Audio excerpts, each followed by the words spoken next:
Since the beginning of time, we have been the guardians and the healers of the forest. We have too long forgotten the magic powers of nature. The time has come to call on them again.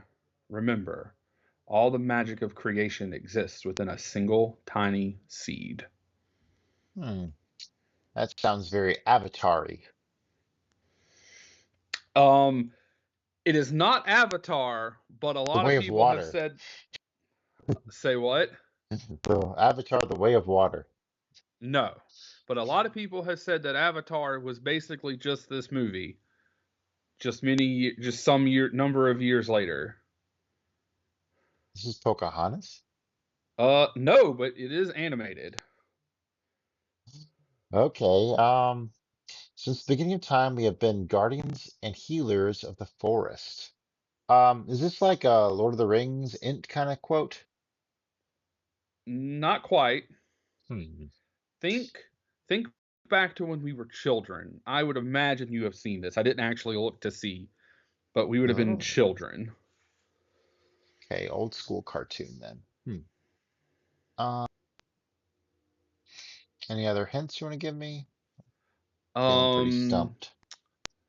there is like fairies involved. Is this Fern Gully? That's the one. All You right. got it.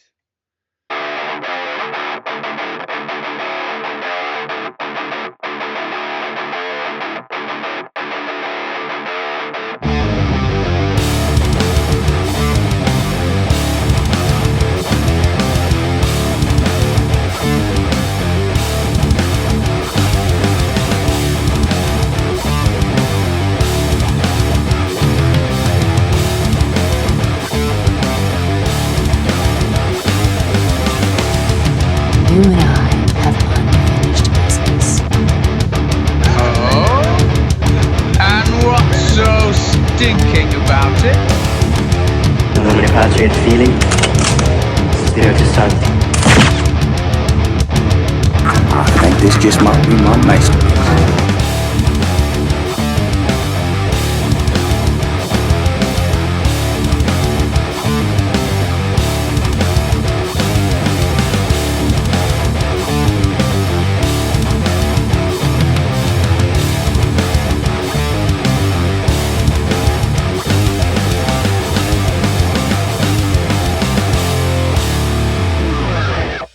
Welcome to the Average Joe's Movie Clubs cast. This is Justin.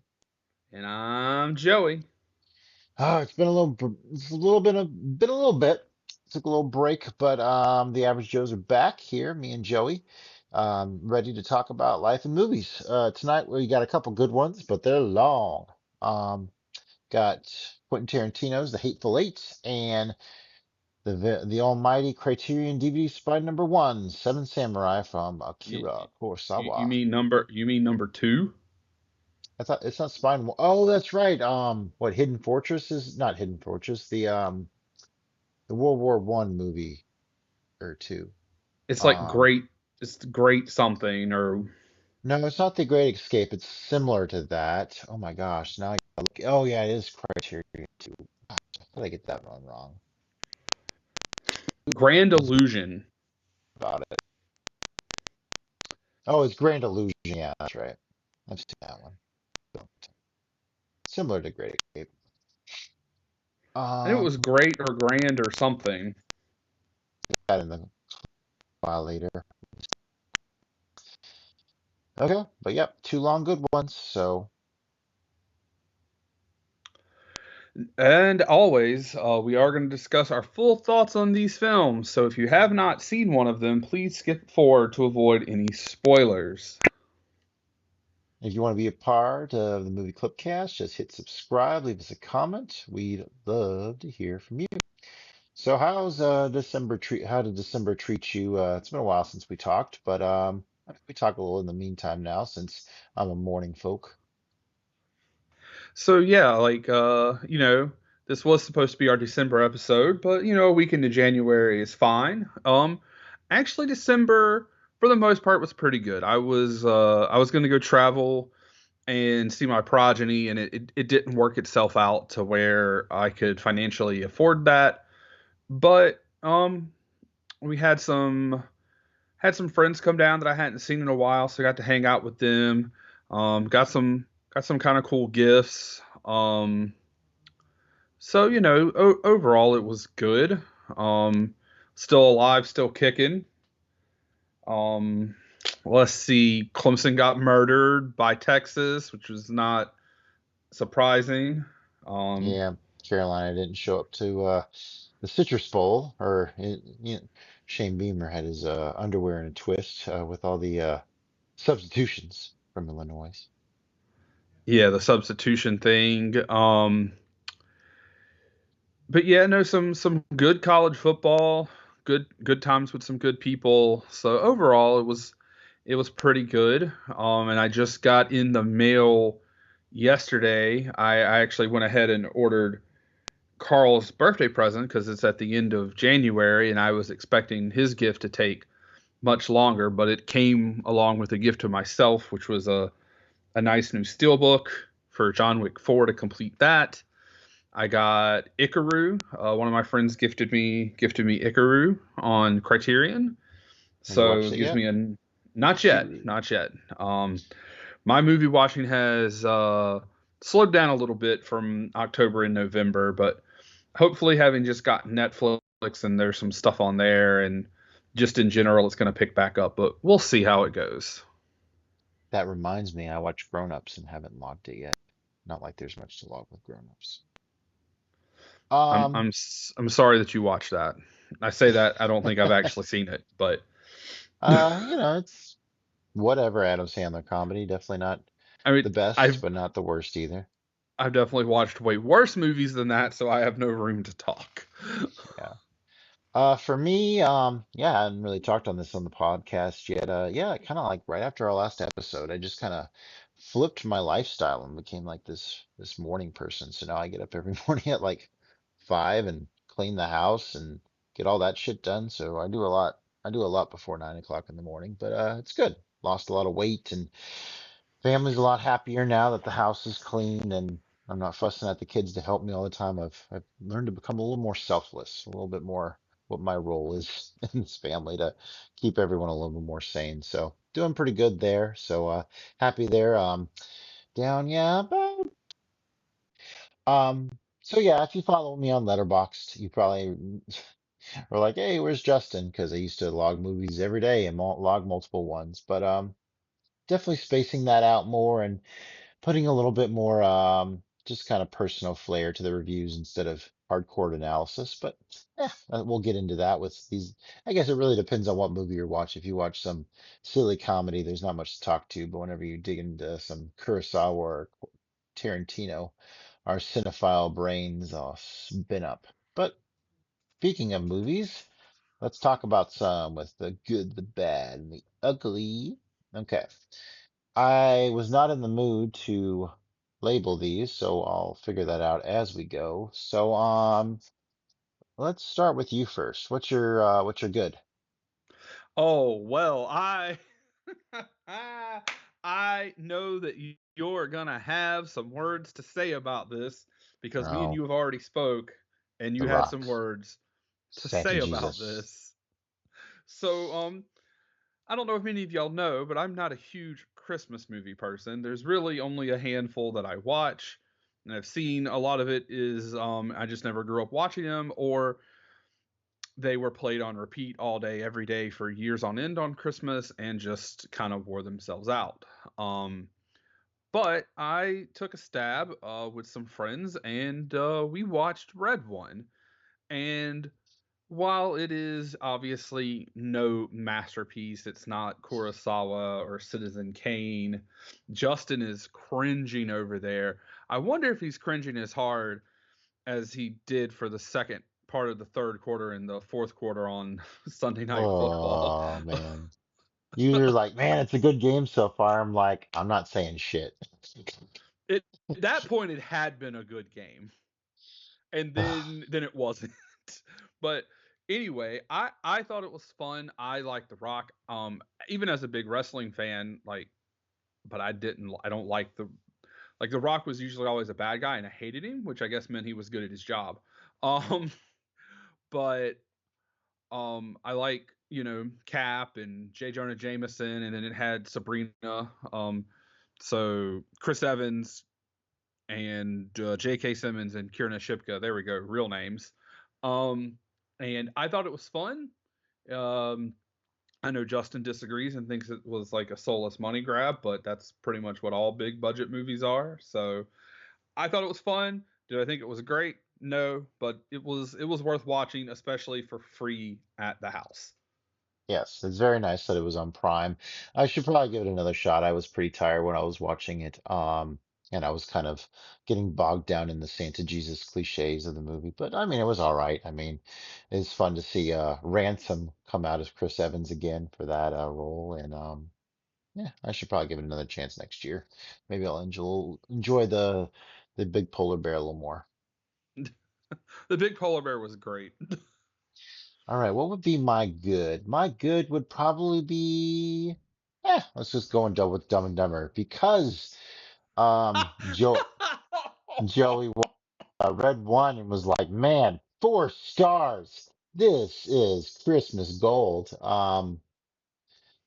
I later that night decided to watch Dumb and Dumber with the boys because that's Joey's usually go-to for man, if you think that was so bad, you like Dumb and Dumber. So yeah, I I mean, sure do. you did give Dumb and Dumber 5 stars, and you gave some, and I don't remember what it was, but it was something else that was like highly ridiculously acclaimed, and you gave like around the same time, and you gave Dumb and Dumber higher than it. It was just like, what the hell? Also, weehoo! I peed on my friend on the scooter,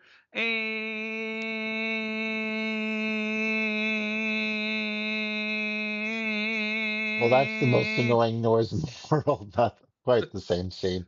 There's so many good lines. I mean, there's like, oh, check at the ass on that. He must work out. And this time was the first time I noticed this crazy ass line. He's just like, ever since I met Mary Swanson, I just had this special feeling that I'm gonna bone her. That's a special feeling, Lloyd. uh, What? Did I crack up? oh, you dropped for a second, or I dropped for a second. You froze and then came back, thankfully. Back. Um, yeah, I noticed this time how like the opening credits, a lot of them are missing. Jim Carrey's a ham in it, but man, Daniels really brings it as kind of the goofy straight man, and I don't know. It's juvenile, yes, but in the best ways. I very nostalgic I mean, rewatching and, it. and I can't hate on you for nostalgia on it. Like, and I'm sure if I watched it, there would be some nostalgia, but like I liked it when I was young, and then when I got a little bit older, I didn't like it as much, and I just don't know if it would hit the same way now. So, You but you think oh, did you enjoy Ace Ventura back in the day? Or is Jim Carrey just um, not your cup of tea? Is it just Jim Carrey? I did like Ace Ventura, but I don't Yeah. know that had more to do that it had stuff about football in it. Oh, okay. Um, Yeah. Laces out, but it Dan. but I've seen Dumb and Dumber like a lot when I was young. I think I only saw Ace Oh, Ventura once. I never really saw. I saw clips of like the Cable Guy and Liar Liar. But I don't think I ever saw them, or if I did, they didn't stick out like Dumb and Dumber did. So Liar Liar is a good one, and then Cableman's kind of pretty weird, dark. But yeah, I did enjoy it. I oh no, suffer. I have seen Liar Liar. I remember the scene where he's in court and when he gets like pulled over. Um, Yeah. yeah. Um, So what was I gonna say about? Okay, Jim Carrey, Dumb and Dumber. Oh, so normally Nolan doesn't want to watch movies with us too much anymore unless he decides what movies he's watching. So, in order to lure him to some of this, I'm just like, all right, you got to wait for Petey to die in order before you can stop watching this movie. And so they're like, well, who's Petey? Petey, Petey. And of course, it's the dead bird they sell to the blind kid. So great, great joke. As the hard copy music comes on. Mock. Yeah. Ing. Yeah, bird. Yeah, mockingbird. Don't ever know. Have you heard? He's got a mockingbird. It's payback for all your Dumb and Dumber As hate. and every one of our listeners has stopped listening to the podcast now, and not just for Uh, this episode, but forever. I've busted out my pipes a few times here and there. Okay, bad. Bad. Oh boy. So I might catch some flack for this but I'm gonna say it anyway. My Okay. bad was the Joker 2. Sounds like most people agree with you, but I can't testify quite yet. I don't know. I seem to see. I think it's either they think it's really bad or they think it's really good. There's no in between. I think. Okay. Um, but yeah, I'm not a huge fan. Um really I don't know what I expected, but I expected it to be better having seen a somewhat musical movie with Gaga in A Star Is Born, and I love that movie, and I understand it's a whole different thing that they're going for, but just this, I don't know if they took a bunch of drugs or if I needed to be on drugs or what, but it didn't hit. I get that they were going for like this manic, like mental kind of thing, but it just, none of it sat right with me. And then it just fucking, the ending was weak, and it just kind of fucking ended out of nowhere. And if I had paid money to see this, I think I watched it on Max. So I think if I had paid money, I'd have been even more upset. Like if I had went to the theater. Like I'm pretty sure I said it in my review, and I think I said it to you one time when we were talking. Anything that Todd Phillips had to do with the Joker, it should have just ended when he in the first one when he shoots Bob De Niro in the face. There should have been nothing else in the first movie after that, and there never should have been the second movie, and we would have been okay. Yeah, that's a good point about being a little bit more bitter when I actually pay to see a bad movie. Like I remember really putting some venom into some of these kid movies I'd watch, and it's mostly because I dropped $80 to have to fucking watch it, and I wanted to fall asleep the whole time. Angry Birds 2, I'm looking at you. Man, Um, I couldn't imagine, like I couldn't imagine having to try to take, you and three kids and or your wife to just to get in, how much it would cost, and then mm, soda and popcorn or nachos or candy. I would definitely be stopping at the Dollar Tree on my way in. yeah, yeah, we've definitely done Target grab and go in the past on the way to the theater. So, all right, so my bad. I'll go with Moana 2. Man, this was a kind of this fell flat for me. I was already pretty tired because I drove down to Beaufort to the Highway 21 drive-in to check out Sonic 3 and Moana 2. So it had already been a long day. I Um, love that drive-in. I'm sure we've talked about this before, but I live down in Beaufort. I love that drive-in. It's so much fun. Yeah, so it was cool to yeah, experience that again. We got a hotel down there, so it was a fun, kind of cool evening. Sonic 3 was a lot of fun, but I want to talk about Moana 2 because I mean at first it feels like a really natural thing. The first one's so good, but this one's just basically the same thing all over again, just not nearly as memorable. They throw in a few extra characters to make you forget that, but it's just the same thing, and it's rather disappointing that they just retreaded it. So Moana 2, not worth. I mean, if you haven't seen Moana, maybe it might be worth it, but the first one's way, way better, So what you're saying is just a soulless money cash grab. essentially. Yes. Nice. Yep. All right, it's All time right. for my Okay, you're up. ugly Stray Cat Beats. So that's a stray YouTube. cat. That's Stray Cat Rocks Beat 71. Yeah, so Meiko Kaji is she's the visual inspiration, or she was in Lady Snowblood as the main character, and she was the visual inspiration for Oren Ishii and the character inspiration for the bride from Kill Bill. And she also sings a song in Kill Bill. So Oh, that's where most people would know her from. If you're in Japanese cinema, you might also know her from like Female Prisoner Scorpion series, or she was in a couple of the Battle for Honor and Humanity series, amongst many, many, many other things. She was a pretty prolific actress in Japan in the 70s.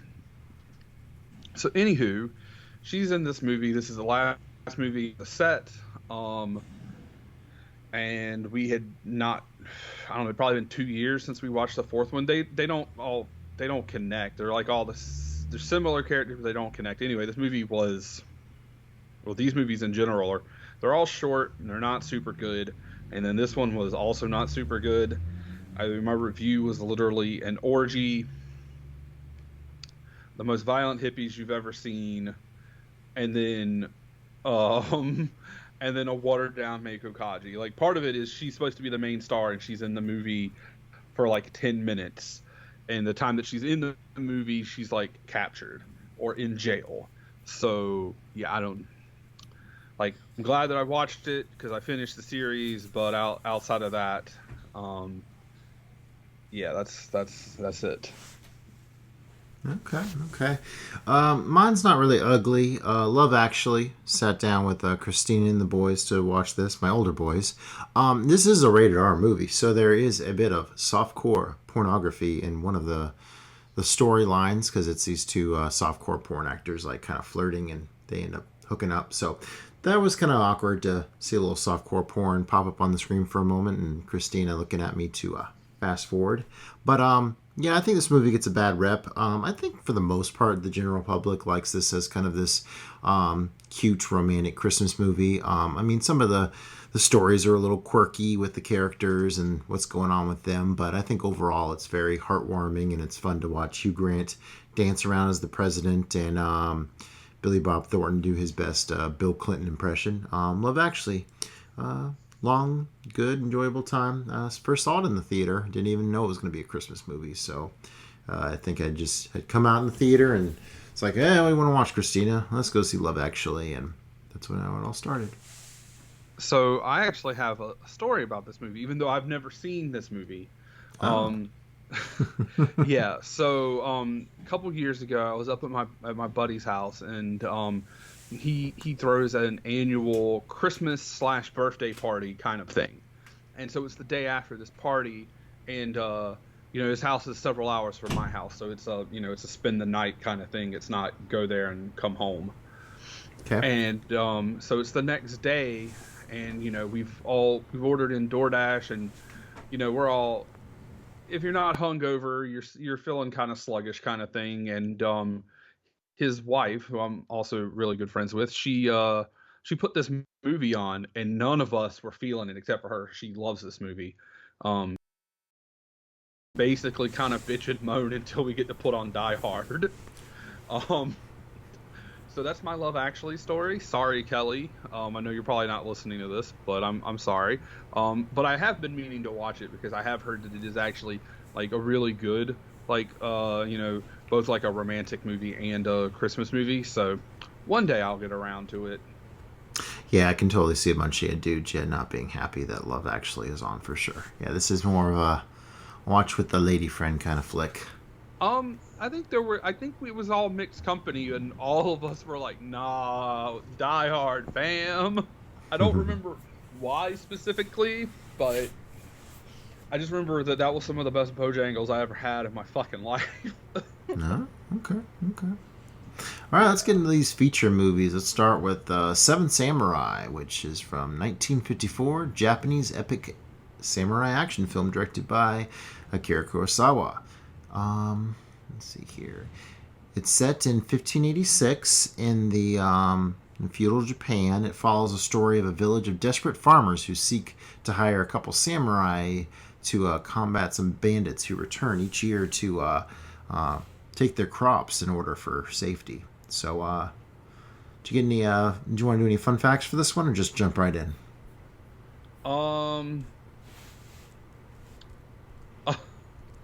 Well, do you have any fun facts? Because I do not. Okay. So If if you you have them, no, I'll just jump into the notes then. I do have one fun fact. It Okay. is Criterion Spy number 2, Yeah, not not one, 1 as previously stated on this or very 7, podcast. just 2, just number. Yeah, Seven Samurai. Missed a big that would have been opportunity there. that would have been cute.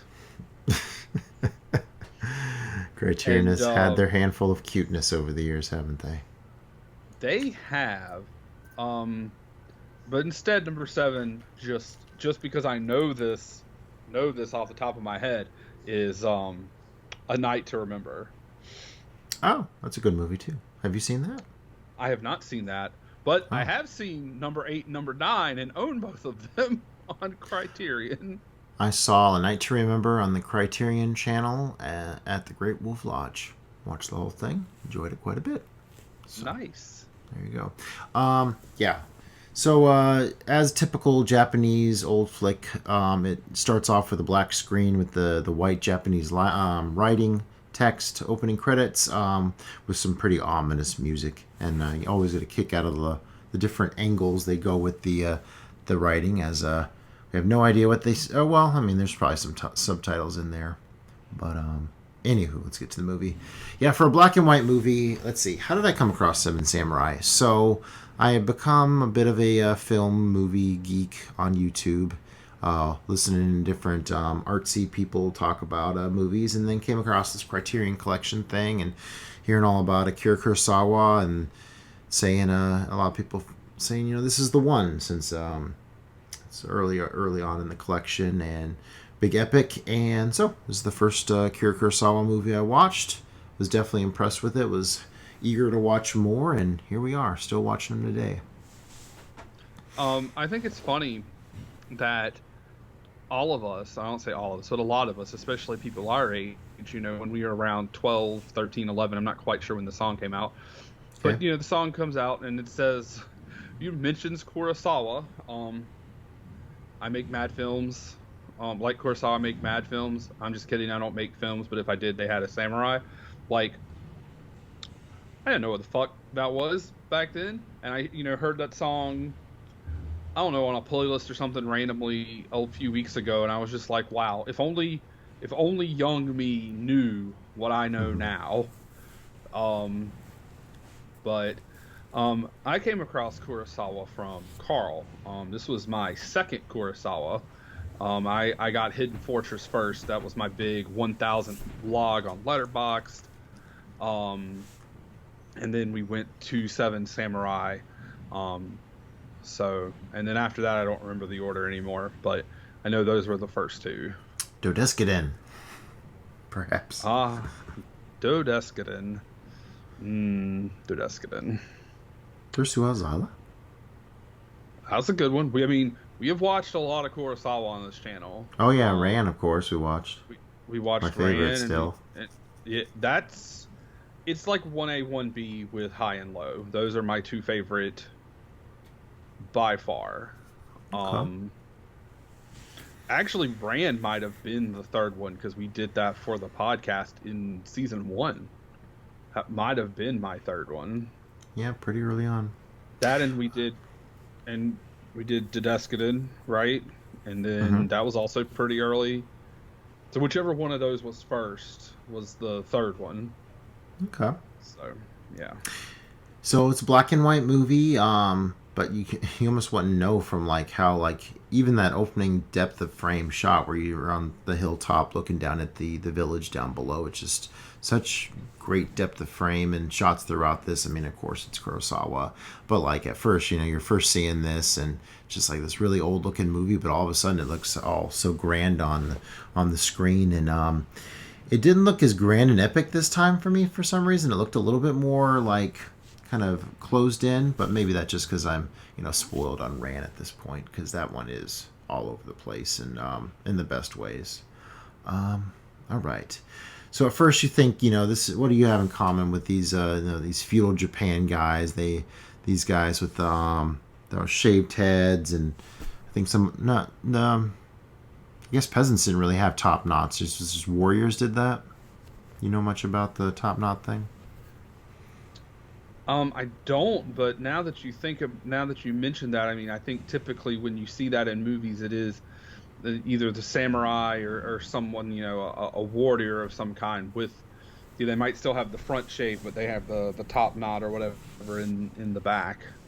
I knew it. I think the master does some kind of special haircut at the very in the opening. I'm not sure recall the symbolism behind that, but yeah. Basically, my point is, yeah, you wouldn't think you would have any common with these old folks from Japan, but they're quite relatable with all their fears and all the humanity that we see from them throughout this 3.5 hour epic. All right. What do you think of the the peasant that all has his permanent frown all the time? He's the one. He's the one with the daughter that he like freaks out that she shacks up with a samurai towards the end. Yeah, and he's the one who's all like, "We got to be so worried about them coming and taking our women." It's like, I think you need to worry about you staying alive first. Staying alive. You got to worry about being the Bee Gees. That was a reference. I think, man, I hope that's the right reference. Staying alive, staying alive. I think that's right. I think that's right. Anywho. Oh man, where do we go from there? The bandits are they come, and the elder says, "Hey, the only chance we have to keep our food and keep them off is to hire some samurai." So we quickly jump off into town as they start checking out the different samurai around town. A lot of them have pretty bold exteriors, but we kind of see that they're pretty desperate when it comes down to it because they're all kind of starving and looking for work. Yeah, basically they're the ones that are higher up, and then there are the ones that just kind of want to fight for whatever reason. And so you're like, "Hey, I'll give you some food," and they're like, "Sure, I'll fight for you." But even like they do interview a few samurai where like food would probably be their motivation, but they ended up being too proud. But the ones they do collect all like have this real nice friendship, kinship / like making fun of each other thing going on. So yeah, that comes together as a pretty well balanced machine.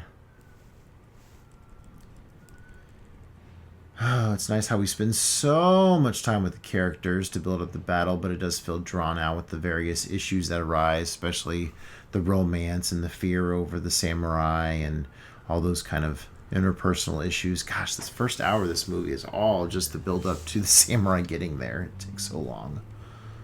Yeah, it takes so long for him to get there, and then there's still like it really is almost like two movies. It's it's one of those. I don't think it has quite the disconnect. It's what's the war movie? Full Metal. Yeah, Full Metal, where it's each half is tonally different. Like this is all the same tone, but it almost feels like two separate movies. Like different phases of it. Yeah. So while we end up finding the peasants, they're the ones that need help. They're the real suspicious ones. The samurai are way more like honest and honorable about things, and they just kind of find out things along the way from all the peasants' secrets along the way.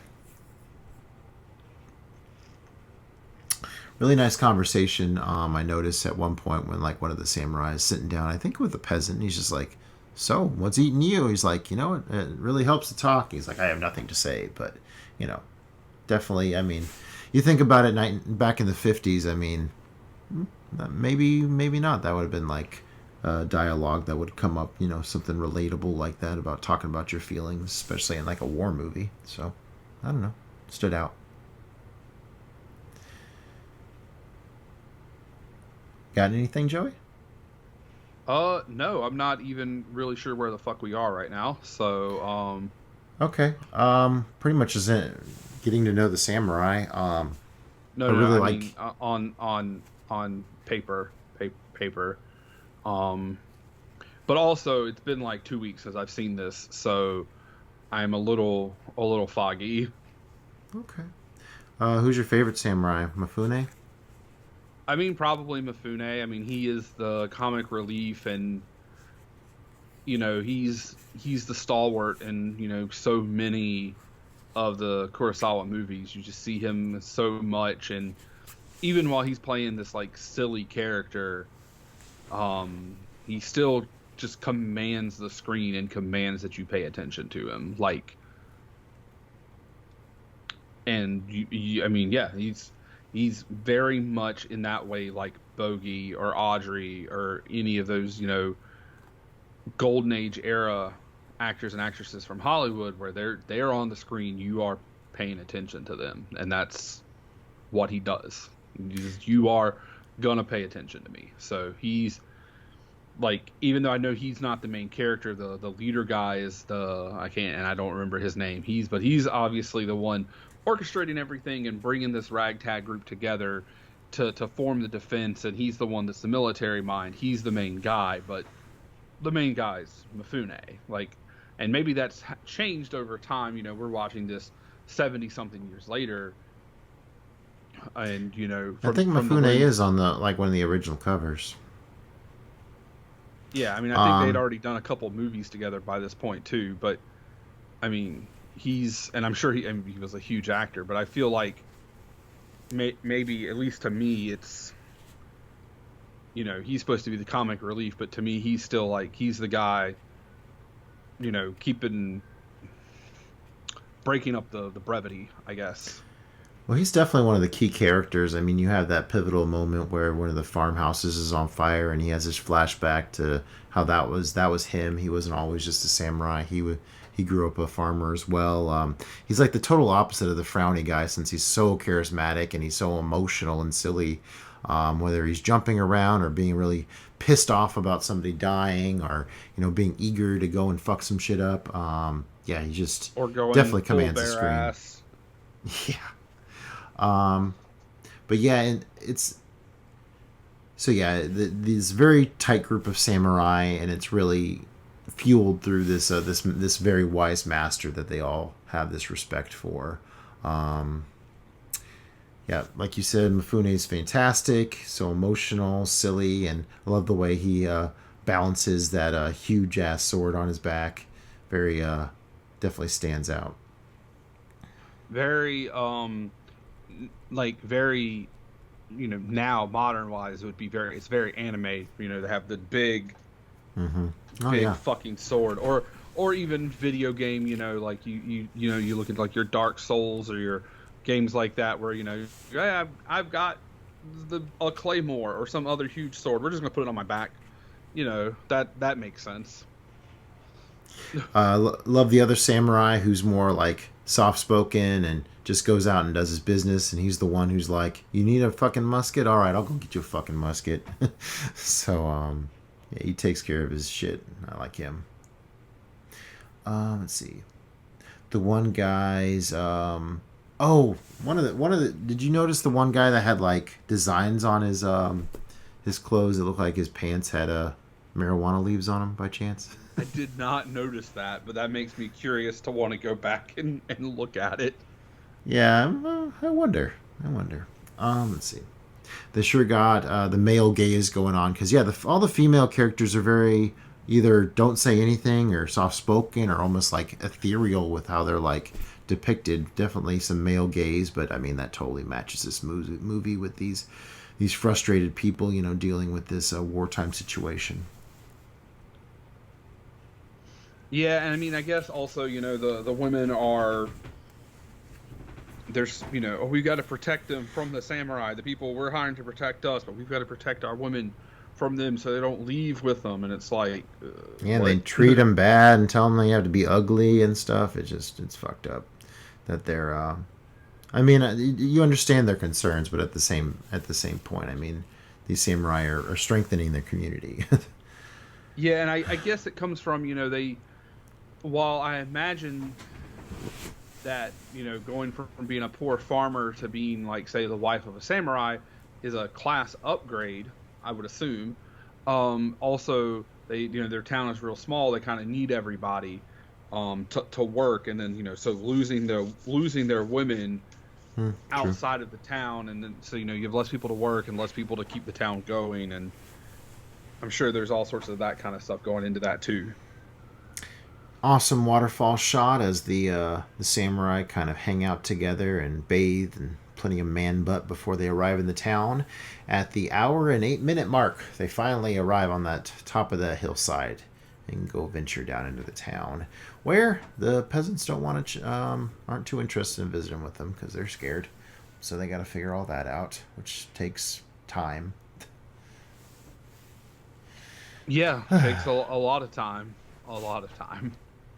So they get settled in. They start training them in. They fortify the town. They got that really cool map that has. I mean, there's you can attack this place from all over the place. But it's neat how they talk strategy in terms of like sealing off some of the entrances and directing them certain places in order for them to strategically try to pick them off. So a lot of interesting battle strategy comes into this. Yo, yeah, where they build some fences and they move people out of one half of the town to make it smaller to defend. There's a lot of good like battle tactics for sure. War cry scenes pretty fun as the different samurai get their group of guys to holler. I think that happens a little later though. Of course, the big field of flowers scenes.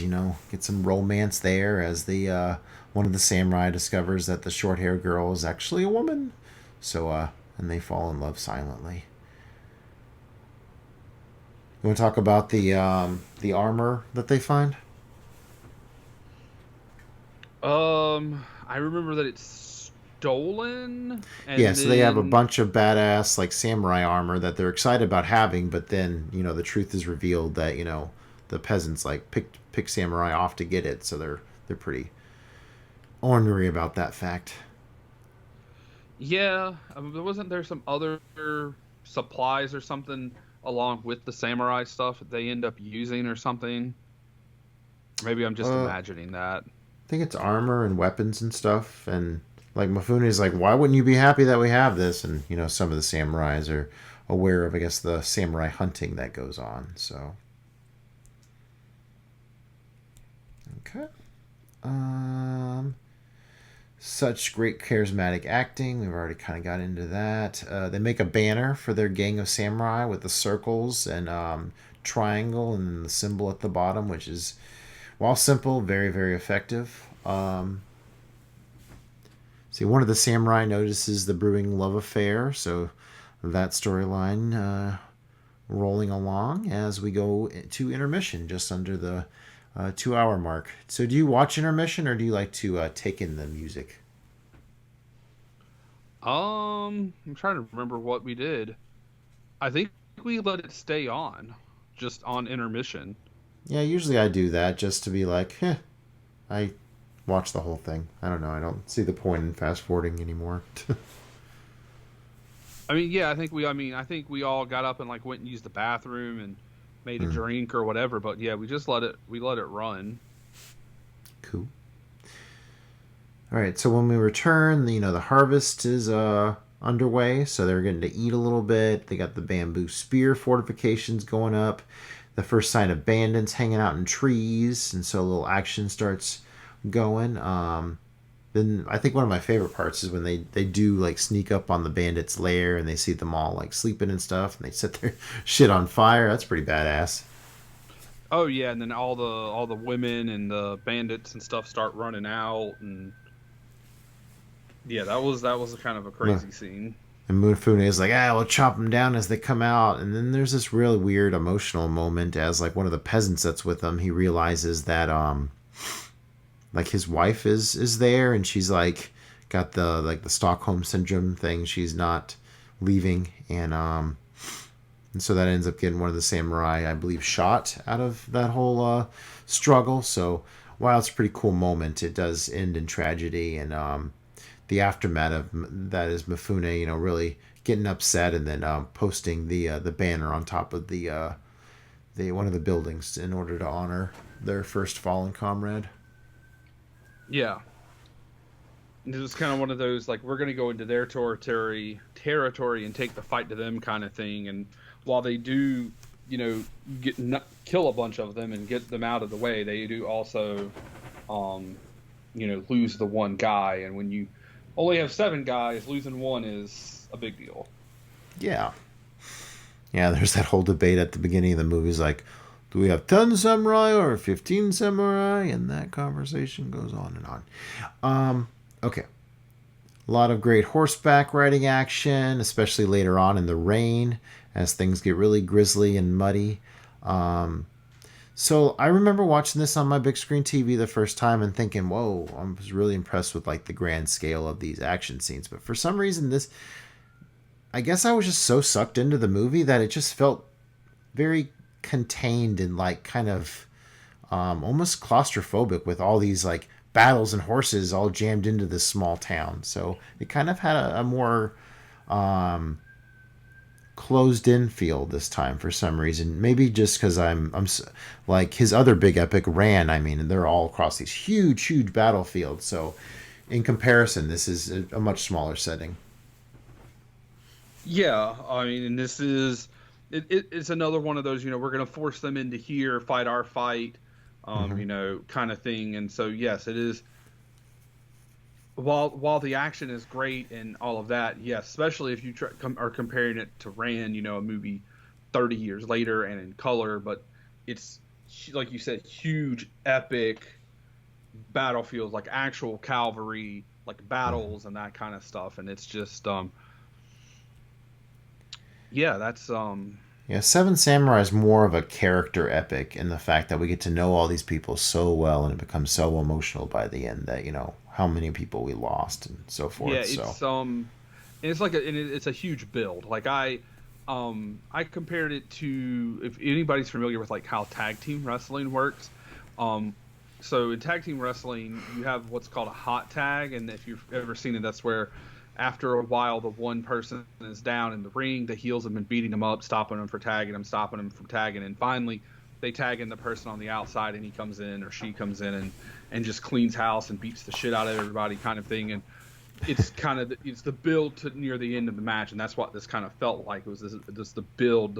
Every time you thought you were going to get to something, no, they snatch it away and do something else, and then do something else until it is time for the battle. So it's just this big long build up. And that does work pretty well in the fact that like each time we have one of these little battles, they cross out a few circles because they've knocked out a few bandits, and it really kind of highlights, the fact that each one of these battles people are dying. So a lot of consequence. All right. Pretty badass when the bandits start burning their hillside houses. I think I mentioned that a little earlier, but that's where we are in the plot. What's that? Yeah, I did like he had, like you said, he had the map, and then it had the I don't want to say abacus, but it had all of the keeping track of how many samurai died, how many bandits have died, and so it's a great piece for the movie. But it also, I mean, like you said, it shows you the audience and lets you know, okay, well, we're counting down. We're getting closer to this final battle. There's this many people versus this many people, and so it's like a really cool dual purpose thing that's in that movie that also makes sense to be there, because strategically now this guy can keep up. He can also keep up with, this is what they have left. This is what we have. This is what we can do. Versus these numbers with our numbers, kind of thing. So notice it on this time. So Mifune gets that more like, I don't know how to, like, more tactical gear, I guess, and it's very Teenage Mutant Ninja Turtle like, and he's almost kind of like this movie's Raphael in a way. I could see that he's like part Raph, part Mikey. Yeah, for sure. Lots of fighting, spears, running horses. I'm not sure how you, I mean, it's a lot of mud, a lot of fighting. Need to rewatch it. Lots more deaths. We get to the end of the movie here. The amazing final last shot of the samurai graves on the hill. Definitely, really, I remember that was the moment that really sparked this movie up a half star for me last time, which didn't quite have that same shimmer, but still a really really good movie about these samurais paying the ultimate price to help save this town. On a rewatch, still great epic. Doesn't quite have that it factor for me, so just a 4, but still a great movie, and not really in a hurry to watch it again. It's really I mean, long. I don't think I'm in the hurry to watch it again. It had been several years since I watched it. I still gave it 5 stars. There's the acting is too good. The dream team, Mifune Kurosawa is too good. The cinematography is too good. But like my only gripe is that I really wish it was about 30 minutes shorter. Honestly, it could probably be shorter than that, but you go from 3.5 to 3 hours, and I feel like it's a little more digestible to like a normal person. But no, I don't think it's his masterpiece like a lot of people do. Like I said earlier, I think Ran and High and Low are, but that's still a lot of room because he has a lot of movies, and a lot of them are so acclaimed. Also, if you're interested, go back. I think it was season 1, and you can hear me and Justin from the first year of the podcast talk about Ran. I'm sure it would sound a lot different than if we talked about it now, both in equipment and Yeah, for from our sure. thoughts. So Yeah, come a long, long way on the podcast. Um, Not sure if I had anything else, but yeah, it's good to finally. I felt like this was kind of a bucket list item we should finally get to. So I thought I was scratching your back, but you didn't like it as much as I thought. But neither did I. So there you go. I mean, I still think it's one of those things like we both really like it. I think especially if you are into film or into samurais or any of that kind of stuff, or you've watched maybe another Kurosawa somewhere along the way, Mm-hmm. you should watch it. Or if you like the Magnificent Seven, I mean, it is one of the most Oh, that's what I was remade going to say. movies. I've never actually seen Magnificent Seven, so I'd be curious to see how the pacing in there is different. Um, I've seen the original. Actually, probably not that long after I watched this the first time, but I have not seen the more recent remake with Denzel. And I do want to see it. I just haven't. So But I have seen A Bug's Life, so I guess that counts for something. yeah, well, I mean, Well, a it's the bunch of same it. story. Yeah, Okay, and just there's an making sure. anime. Yeah, yeah, yeah. And then there's an anime called Samurai 7 that's uh, and it's by Akira Kurosawa because it's just 7 samurai. It's just an anime. And I own it, okay. but I haven't watched it. Tragic. All right, I'm kind of tired of talking, so why don't you tee up the Hateful Eight? Well, if you're tired of talking, boy howdy. The Hateful Eight is a 2015 American Western written and directed by Quentin Tarantino. It stars none other than Sam Jackson, Kurt Russell, Jennifer Jason Leigh, Walton Goggins, Damian Bachir, Tim Roth, Michael Madsen, Bruce Dern as 8 dubious strangers who seek refugees from a blizzard and a stagecoach, that word, stopover sometime after the American Civil War. Yep. In this movie, we do have some fun facts.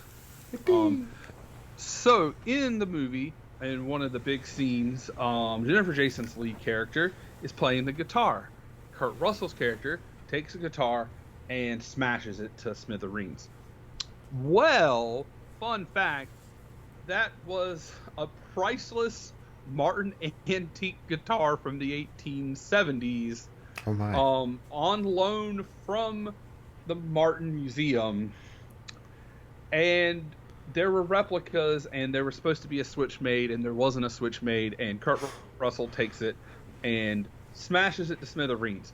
And Jennifer Jason Leigh knew that it was the real one, and so her reaction in the film is genuine to Kurt Russell smashing this priceless antique guitar. Oh wow. That's just metal as fuck, even though there's nothing metal related. That's just pretty metal. In that same scene, Jennifer Jason Leigh, who does sing that herself, performed that in one shot. So that's just one take. Got it right. Wow. the driver of the carriage, OB, he wears the same hat and glasses as Kurt in The Thing, which I think is Just kind of cool. yeah, I'm just not Since realizing that. That's awesome.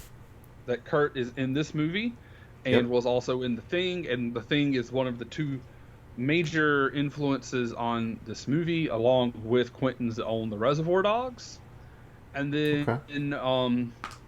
and because it's not a Tarantino movie without 9 million references, um, the name of the stagecoach line, Butterfield Overland Stage, is the same as in the 1957 version of 310 to Yuma. There are more. There's originally this movie was going to be a sequel to Django, but he decided not to make it a sequel so it could stand on its own. Okay. But there are Sam Jackson's saddle is apparently the same saddle that is Django's saddle from Django Unchained, and then Jamie Django's like Foxx, green okay. jacket is in the haberdashery.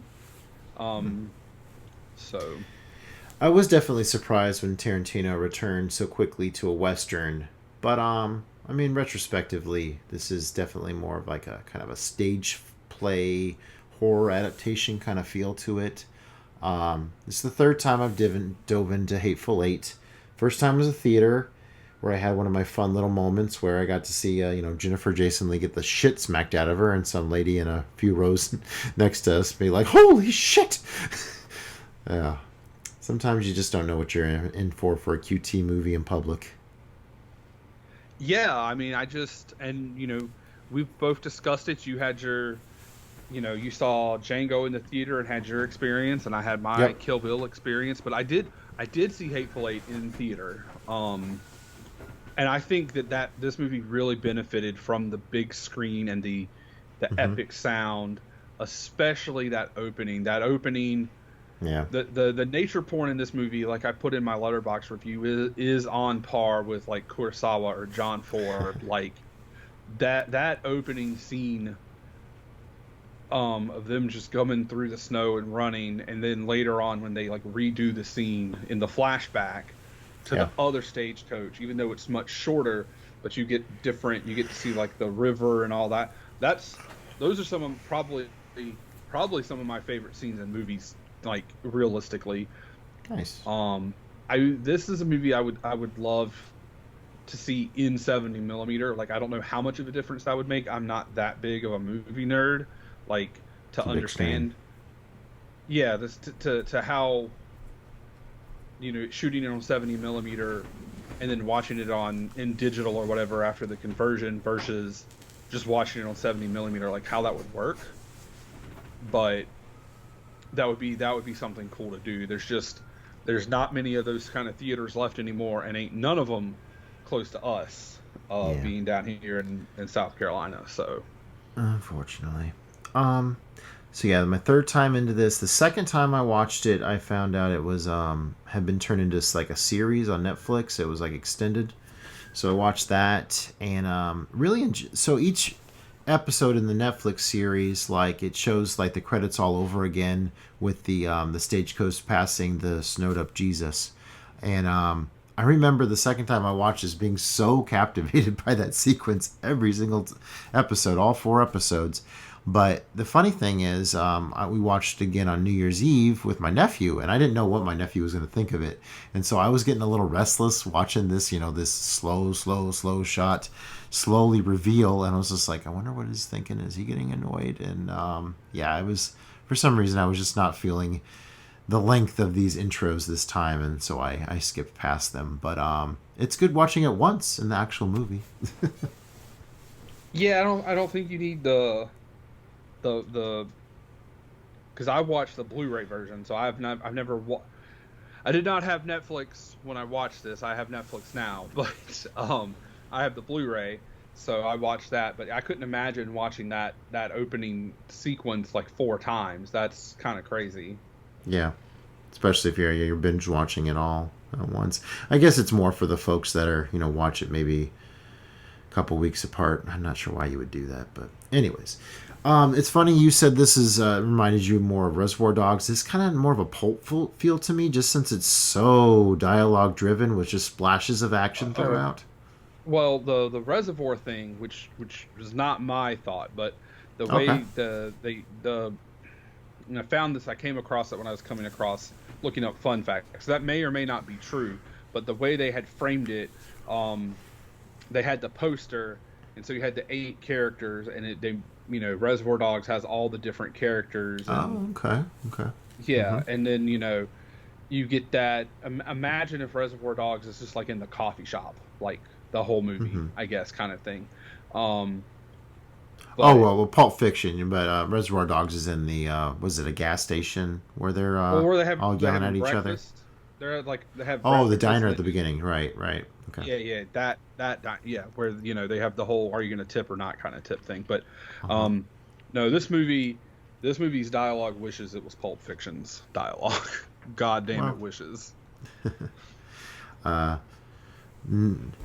regardless, I'm still a big fan. Very heavy dialogue, but I hang on pretty much every word. Love the complimented snow scenery throughout.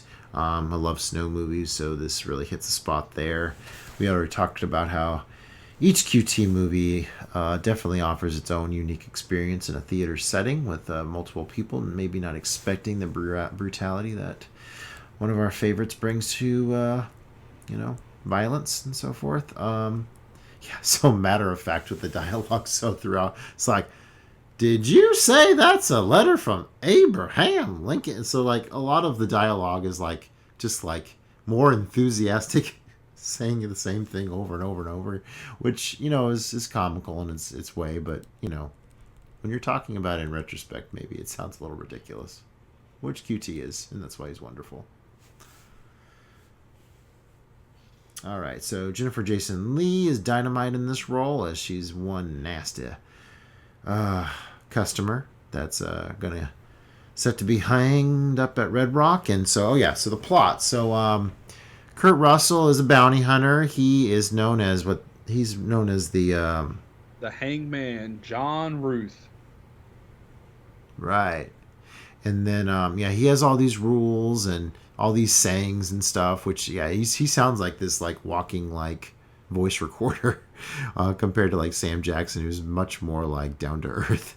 So they're riding along. Sam Jackson talks his way onto the stagecoach, and Who's away they also a go. bounty hunter. Right? Yeah, coincidentally, a lot of coincidence in Yeah. this story. Yeah, so they're trying to outrun a blizzard that's on their ass. Right. And Kurt Russell's got Jennifer Jason Leigh like shackled to him, and then Sam Jackson has to give a piece to the driver, and finally he's on there, and then they run across Chris Mannix, who's played by Walton Goggins, who is a terrific actor. Wish he was in more stuff. And Russell's chewing up the scenery or just chewing up every scene like it ain't no one's business. I mean, he's Kurt fucking Russell. Like, you got Kurt fucking Russell and Sam fucking Jackson All right, in the Pilgrim. same movie. Yep. I love how the Civil War is You're no used good in my book. to kind of frame this whole thing. Like they do go into like the nuances of the Civil War, but like by us seeing the Confederate uniform and that he's black and that they're going on and on about the N word. It definitely shapes this more racially sensitive time period. So I think he does. He does that in some sloppy ways and some tactful ways. He's QT. I mean, yeah, like the N word is thrown around pretty heavily, which a lot of people do complain about that he uses the N word pretty liberally, but like in this movie, at least it makes sense. It's after the Civil War. There's still, that word is going to be used in that time period, and and it is used pretty strongly in this movie. Yeah. Her spitting on the letter and Sam Jackson smacks her, and then they both fly out of the stagecoach. Probably one of the funniest moments of the whole flick. Great stuff there. Hey, look, it's a birch forest. Love those things. So while Goggins is the one who plays the new sheriff, Red Rock, the Southerner. Yeah, he's a Southern his father's still leading a group of a militia that's still fighting the good fight, fighting the cause for Johnny Breb, and but he somehow made his way to Wyoming to be the new sheriff of Red Rock, which is up on a mountain. This whole thing is on a mountain. So, to be fair, I did flick back through this, and that scene where they're like talking in the stagecoach after that goes on and on and on and on. So, yes, lots and lots of dialogue, even if you're watching the shorter version. And then they arrive at Minnie's for chapter 2. yes. All right, so typical kind of stage play. You come out and you get introduced to everybody, and people are acting a little funny and different, and it's going to slowly reveal why. As Waldo is as the hangman, I guess that should have been a pretty clear giveaway that was very on the nose and obvious. But it's a QT movie, so hey, funny shit like that comes up. Go ahead. This is the first time when they get to the haberdashery where even though they're trying to make it seem like everything is on the up and up, something's wrong. And then Sam Jackson knows something's wrong, and like you can tell by the way he's acting and the way he's talking to was it Bob? His name is Bob. Yep, Senor Bob. The Mexican. Yeah, Senor Bob the Mexican. And then Oswaldo, which is Tim Roth, which is another Tarantino regular. This role really felt like nothing against Tim Roth. He was great in the role. This really felt like it was meant for Christoph Waltz. And like this was coming off of, back-to-back Christoph Waltz Oscars in Tarantino movies. So I don't know. To me, it felt like it was for him. I read that he was offered not specifically this role, but he was offered a role and turned it down. And whether or not that was for scheduling, I don't know, or if that even happened. But okay. But this is where you get into the meat of the movie, but you also have some stuff like one of the prevailing things is things being repeated, like you mentioned before. So this is a part where every time someone new comes in, like everyone's yelling, "You got to nail the door! Nail the door! You need 2 pieces of wood!" Like 2 pieces of wood. One's not gonna hold it. 2 pieces. And it's the whole like everybody yelling. Everybody's yelling. So no, you can't hear anything, so they yell again so they can repeat it, and you're just like, shut the fuck up, like Jesus. But yeah, this is where you're gonna get into the meat and potatoes of the movie, as this is the primary location of the movie. Definitely feels like The Thing, as they nail the spikes out to the outhouse and the barn, just like they do in The Thing. Ennio Morricone I guess some of the music they didn't use for The Thing was repurposed for this. I think that's how they did that. Yes, that's what I read, and that this got him his first Oscar. Oh. And this is the only movie that has an original score, only Tarantino movie. Because usually he uses music that he grew up on or from other movies or whatever. You think about like how incredible the music is and important to like Pulp Fiction or Kill Bill, and it's all just stuff that had been used in other movies, but he repurposed it in such a way. And then you have this, which is an original score. It was like the first major movie that Morricone had worked on in like 15 years, and it was like the last one before he passed as well. Oh, wow. Yeah. It's funny how I think of Senior Bob and just think of him as a fuck up, but it's mostly, I think, because Kurt constantly is like, is that damn Mexican messing everything up again? We find out that Minnie probably did not put Senior Bob in charge of her haberdashery. That's true. We do. He's not saying he's a liar yet. Oh, speaking of Tim Roth, always nice seeing all the QT regulars like Mattson and Sam Jackson. Even the chick from the stunt girl from Death Proof is driving the stagecoach, and yeah. Oh, the stunt. Oh shit. Zoe Bell. Yeah. Yeah. All right. Plenty of the N-word, as we of course mentioned already. Kind of makes sense why the general is such a big prick when we first meet him, because he's not actually supposed to be talking, and he wants everybody to stay away from him because that's the promise he made. See, Kurt pushes everyone for their guns, but they got some stowed away because, yeah, a lot of bad customers held up here in this wintry blizzard. As I was flicking back through like this, just the way they're like devouring the soup and the coffee and stuff just makes it feel so authentic, with this being them in this snowy hell of a movie. Yeah, this movie that's filmed in Colorado, and actually at one point production did come to a halt because they got a bunch of nice weather and lost all the snow. Oh my gosh! And they actually had to bring some. They had to bring some snow in, and then a big snowstorm came through, and they were able to like finish production. Love that touch of the driver having to go back out into the snowstorm in order to get rid of the guns in the outhouse, and he's like almost about to die from like freezing to death from that, and he's very pissed off when he gets back. Nice distraction from the moment. Solid commentary on like the black experience in America. Like, so Sam Jackson kind of goes into like, you know, why he created this letter in order to, you know, open himself up to things, you know, he wouldn't have had otherwise. And he's just like, they got me on that stagecoach, as, you know, Kurt, you know, is very pissed off that he was lied to, but at the same time, it's like, I'm sure you have been pretty unfair to black folks too, so you should just shut up, Mr. Kurt.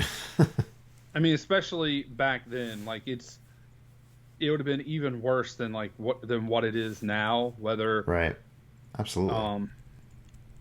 So yeah, he basically, you know, he says it's to disarm white folk, and, you know, hey, it got me on the stagecoach, and who knows what else, you know, it had gotten for him. And, you know, back then, no way to know. You couldn't go, oh, you know, there wasn't any way to go, well, what does Abraham Lincoln's writing look like? Or, you know, what would a letter from him sound like? So it's much easier. That's a nice touch. Thanks. Yeah, the old Mary Todd's calling. Must be time for bed. And so at first the general's just like, I don't want to be eating with any black folks, blah, blah, blah, blah, going on and on and on. And then the animosity starts building up because we find out that Sam Jackson was this like butcher who like killed all these folks, and he got this like, mark against him. Yeah. Because this all happens, so they're all sitting there eating, and that's when it comes out that the letter is fake. And then immediately Sam Jackson gets up and he fixes another bowl of stew and goes over to the general and asks to sit with him, you know, because they've, at least, if nothing else, they've shared a battlefield down in the Battle of New Orleans. And we know that the general is up to find his son, or to find his son's body. And he's even said, you know, if my son had did what he was supposed to do, he would have came home already. So Sam Jackson then starts telling this tale of how everybody came up on this mountain trying to collect a bounty on his head. Right.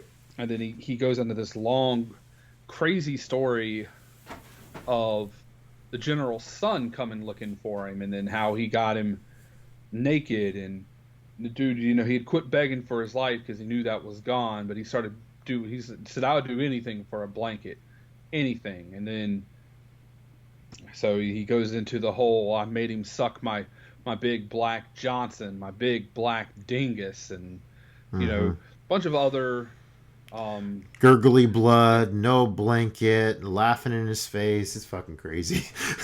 Yeah, and there is full frontal nudity of the dude who's getting killed here, not of Sam Jackson.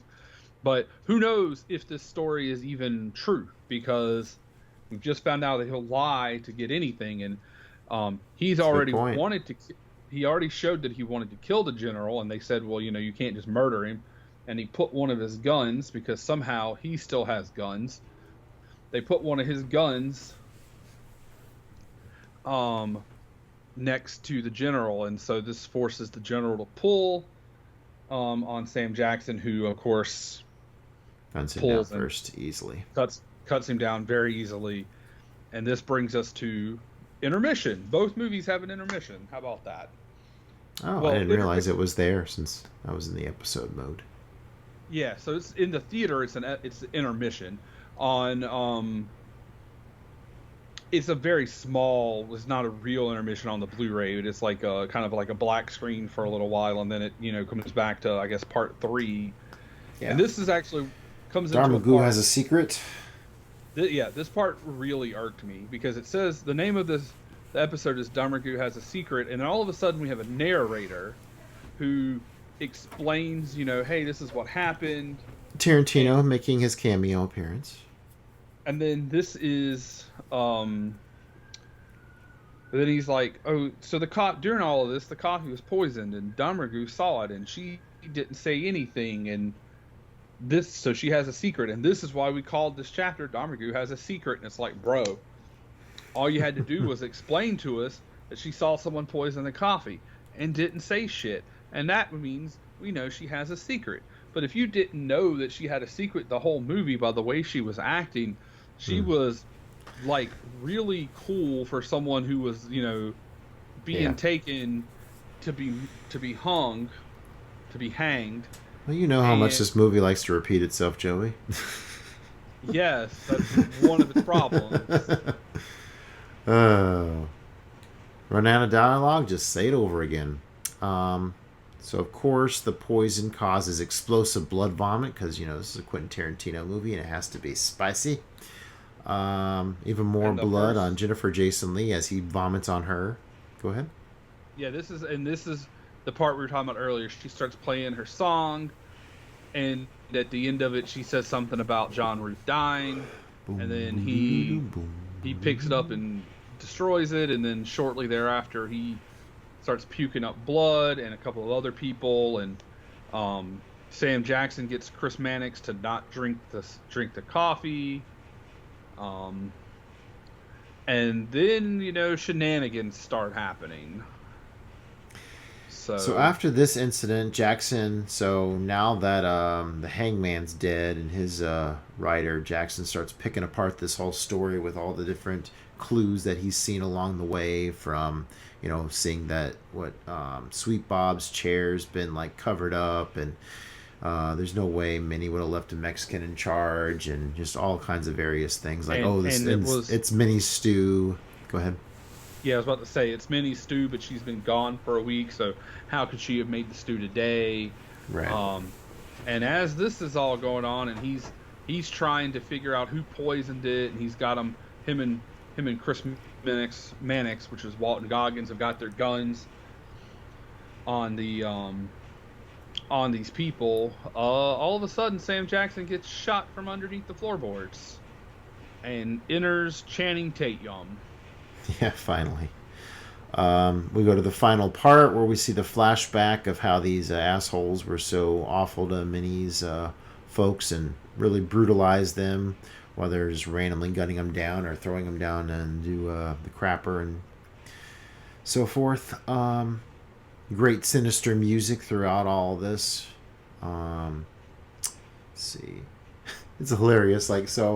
Once they, that's all been set up and they introduce everybody from the other point of view, which is always interesting to see how things were set up before we came onto the story. It's just funny how finally we see Channing Tatum pop his head up. They're gonna work something out, and then his head gets blown off. So, he's gone. So he's gone along with Sam Jackson's balls. Yep. And then we get this, you got Tim Roth, who's been shot, trying to... They're trying to make a deal with Chris Mannix. Hey, if you kill the N-word, we'll give you this much money from the gang. They're trying to convince them that there's 15 men strong up in Red Rock and that they're screwed, but Tim Roth's not having it. No, Goggins isn't. Yeah, he doesn't believe that for a second. Walton Goggins isn't having it. So ends up Michael Madsen's the last one left. They end up killing him, and so it's just Daisy, and he's about to shoot her, and then they decide that they're going to hang her because when the hangman catches you, you go to hang. And I'm trying to figure out how these two guys who are both wounded, Sam Jackson can't even get out of bed. He's bleeding out, has no nuts. Walton Goggins is shot in like the gut or the leg or whatever. He can barely walk. How they got her, got a hangman's noose, got it on her, and then got her up doesn't seem very likely. Nah, Um, yeah. oh, and they're all covered in blood, so gripping is going to be. But I'm glad you they pointed out the got her up. reality of that situation. I mean, this isn't. You're not I wrong. understand it's a movie, but this isn't a fucking superhero movie. This is a western. Like, I guess they were really good at tying pulleys or something like that. Who knows? yeah, I guess so. All right, so I think that about wraps this up. This movie's really long, but I enjoy pretty much every moment of it. Yeah, it's such I love that dialogue going on the twisty ride a Tarantino will unfold. So I'll stick with 5 stars on this one. I brought it down from a 4.5 to a 3.5. It was just, while much shorter than Seven Samurai, it felt like there were just things that were repeated for no reason, and just there's just something about it. It's not quite right. The dialogue to me felt like it was someone trying. It felt like Quentin Tarantino going, "I'm gonna write a Quentin Tarantino dialogue," instead of just writing the fucking dialogue. Yeah, his it gets a little sillier the more he goes, and sometimes it does seem more of a parody of himself. But I don't know, I seem to enjoy that as well. So, I mean, in recent memory, I think the film I like of his least is Once Upon a Time in Hollywood. But that might be a good thing. Oh, we actually talked about that on the cast a long time ago. We on did a special, we did right? a special, yeah, because we both went and watched it in theater. Yeah. So yeah, go back and check that out. There's a special. It's pretty much the day after, or a couple days after that movie came out. I haven't watched it since then. I own it on like 4K Steelbook, but I haven't watched it since then. So I need to go back and I think I did watch like it the that. second time a little better. And I did like the ending of it. The ending definitely has a nice touch to it, especially since it's reminiscent of Inglourious. All right, favorite part of the show. What's coming up next? I've been second the last few times, and I'm actually prepared today. All right, what you got for us? So I'm going with a new strategy. I'm just going to pick off my Criterion shelf, and we're going to watch one of my favorite movies, Broadcast News, from the 80s. Okay. I'm not familiar with that one at all. Oh, wouldn't you like to know? Wow. I don't ever look, you son of a bitch. All right, so I'm going to continue I haven't watched this movie in a long time. Okay. So I haven't watched this movie probably since I was 18. I watched it with Troy, my old college roommate. Okay. I'm pretty sure I watched it at Winthrop. We might have watched it senior year of high school first, or before. I don't remember if it was at his house or in our dorm room. But I haven't seen it since then. And I got a sweet Steelbook copy of it for Christmas a couple years ago. So let's go. Princess Mononoke. Oh, sweet. Okay. I've seen this one twice, so this will be my third time on this one. So, yeah, a little Ghibli action. Cool. Oh, yeah. We haven't done an animated movie in a while, and have we ever done a true anime? We did the weird one. Oh, yeah. Paprika. Yeah. Yeah, we did that. That was definitely an anime. But, yeah, probably not enough. So, actually, there we go. speaking of long samurai swords, did you ever see that, it was an anime where, like, there's this kid teams up with this, like, bear warrior guy? I'll have to look it up, but... That could be anything. Anyways, he definitely has the long sword kind of thing, just like Mifune in this movie. References. All right, Joey. So why do we do this show? Because we love talking about movies, and we love Jared Goff. Man, what a low blow, you motherfucker. I mean, I've been on the Lions train since last year. That's who I want to win the Super Bowl. I'm sorry. Oh my gosh, shit on my parade. All right, well, we'll see I what would happens in the also, playoffs. Super wild card weekend coming up. I will also. I just want someone who's never won it to win. So like Vikings Bills would be a great Super Bowl. Lions Bills would be great. I'm cool with any of that. But we all know Kansas Anything City but a is going to three-peat. win. But we know. Well, I don't want them to win. But much like I was the only person pulling for the Patriots when they were undefeated. I mean, if we see a three-peat, we've never seen that before. The 70s Steelers did it. The 80s into 90s Niners. I was pulling for that Patriots team too because I wanted to see Moss get a ring. The 90s Cowboys didn't do it. None of the Brady's Patriots did it.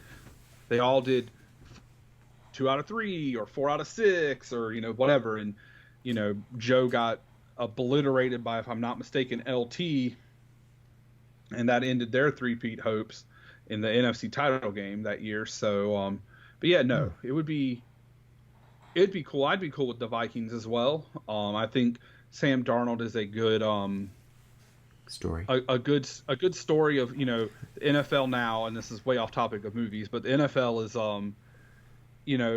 oh, we drafted you number 1 or in the first round, you got to win right away. It's like, well, I'm getting drafted number 3 to whomever. I'm going to a shitty team. I'm not gonna fix it. And so you look coaching. at you look at Baker. He was tossed aside, and look, he's one of the top quarterbacks, and Sam Darnold's one of the top quarterbacks, and all of this. And so it'd be interesting to see. I would even be okay with the Rams. I think Matt Stafford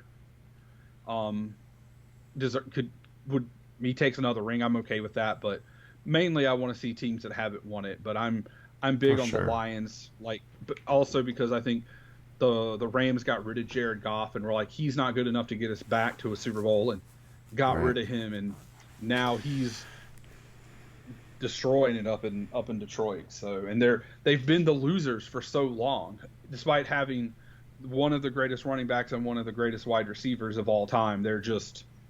They've always been losers, and it'd be cool to see them win. All facts, and they're my division rivals, so I do not like them. Same. I understand. I do not like the Lions. No, ma'am. Hey, at least I didn't say let's go Packers. Yeah. Hopefully I wouldn't actually mind seeing Philly kick the crap out of them. It would be the ultimate revenge tour would be if the Vikings could knock off the Rams, knock off the Lions, knock off Philly. That would be quite nice, but we'll see what happens. So I would like to say, because fuck the Eagles. I don't want them in the playoffs ever, but nor the Commanders. So, and yet they're both in. Yeah. So yeah, I guess I feel you probably feel similar to the Commanders as I do the Lions, since they are division foe. Yeah, but like the NFC East all have multiple Super Bowl wins. You're true. The North, it's been Green Bay. Green Bay's the big team. The Vikings have went. They have in a long time, unfortunately, but they've never won. The Bears have the one, and the Lions have never won. They've never even been. So true. But I get your they're in my division. You play them twice a year. And to be fair, I remember Cowboy Super Bowls. I remember Giant Super Bowls. I don't really remember the Super Bowl Redskins. So. I mean, yeah, because the Redskins haven't been since late '80s, right? The early '90s. They were. Because the Bills played the Giants, the Redskins, the Cowboys. So they played the NFC East all 4 of those years that they went and lost. And I know you don't remember the Vikings because we weren't alive, unfortunately. I've watched documentaries about it though. Oh yeah, I'm sure. I've watched a lot of highlights and all of that as well. What a digression! All right, yeah. well. So anyway. Movies, not NFL. Come join us again soon for a Criterion movie that I've never heard of, and a Studio Ghibli anime. Great juxtaposition. Because we love talking about movies. Hell yes. Night, everyone. Night.